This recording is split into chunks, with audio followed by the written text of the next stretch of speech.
Hey, it's me, MLB. Here is BNHA Second Generation Chapter 16, Down to the Cop Shop.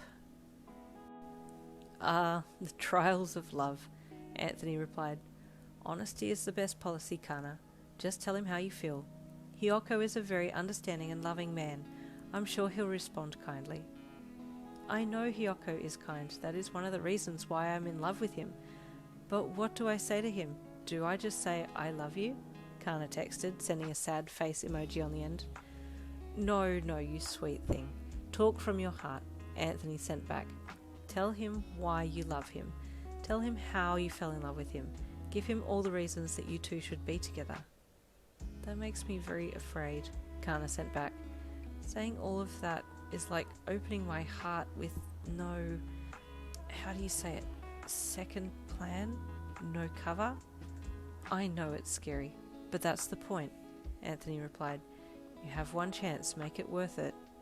Kana nodded at his phone and then replied, Thank you, I will think about what you have said. You're welcome, Kana. I wish you all the best. Are you coming tonight to dinner? Anthony asked. I didn't know there was a dinner tonight, Kana sent back. Oh, Mrs. Takami was supposed to drop by to invite you both for dinner. It's the anniversary of Rei and Hiyoko's grandmother's death. We wanted to celebrate their life that was. Bless them, may they rest in peace, he replied. Mrs. Takami did come into the room earlier, but I don't think she had a chance to invite us to dinner as Hiyoko was in the middle of teaching. Oh, Anthony sent back. Well, please accept my text as a formal invite for you and Hiyoko to attend tonight's dinner, 7:30 p.m. at the Takami residence. Hiro Shoto will be there also. Thank you, I look forward to seeing everyone again, Kana sent. He closed the Messages app and looked out to the horizon again, sighing to himself before pushing his hands into his pockets and walking slowly back to the stairs.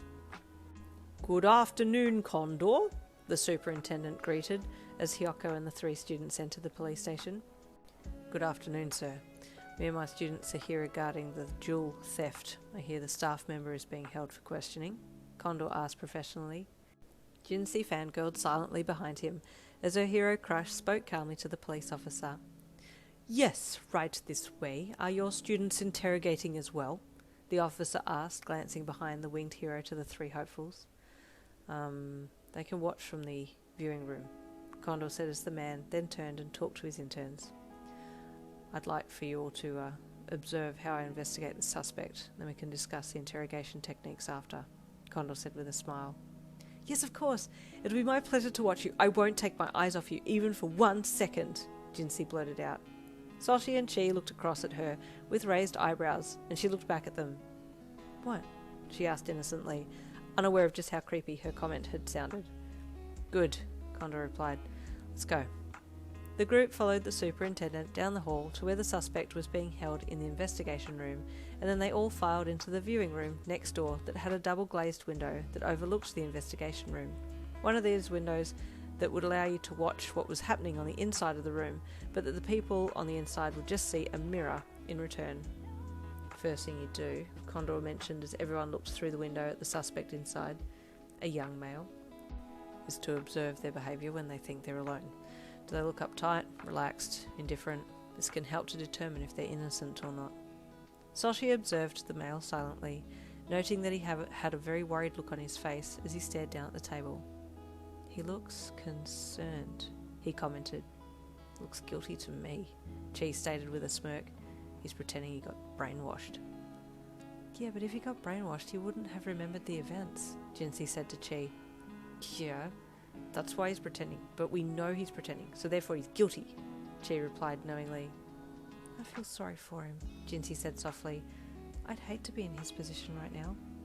Condor glanced at Jinsei, observing her reaction to the detained staff member. Jinsei, Condor said calmly, come into the room with me. In there? Ginny gasped, her head whipping towards Condor. Inside? With you? Yes, Condor said with a smile. I'd like you to help with the investigation. But I don't know what to say or do. You'll be fine, Condor replied reassuringly. Come, let's go. Jinsei nodded and swallowed thickly, walking after Condor as he left the viewing room and walked to the investigation room next door.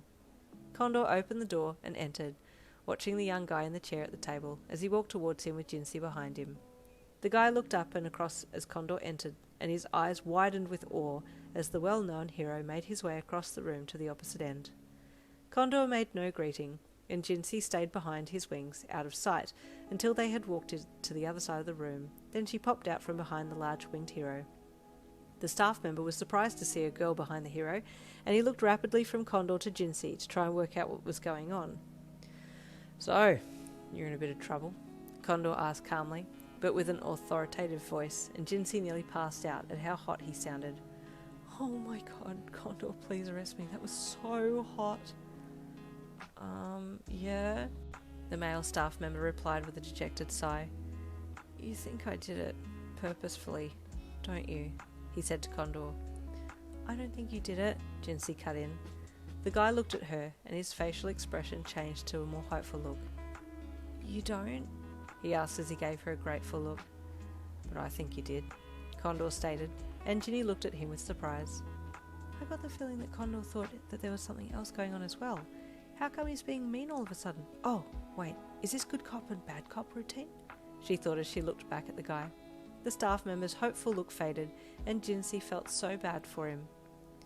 Can you prove that you didn't want to do it?" Jinsei asked the suspect hopefully. "Anything will do." "When I was being made to take the jewels, I was whispering to myself to stop, but I didn't want to cause a scene. I didn't know what was going on," the guy replied sadly. "Poor dude. Stay tuned for the next chapter to find out what's going on."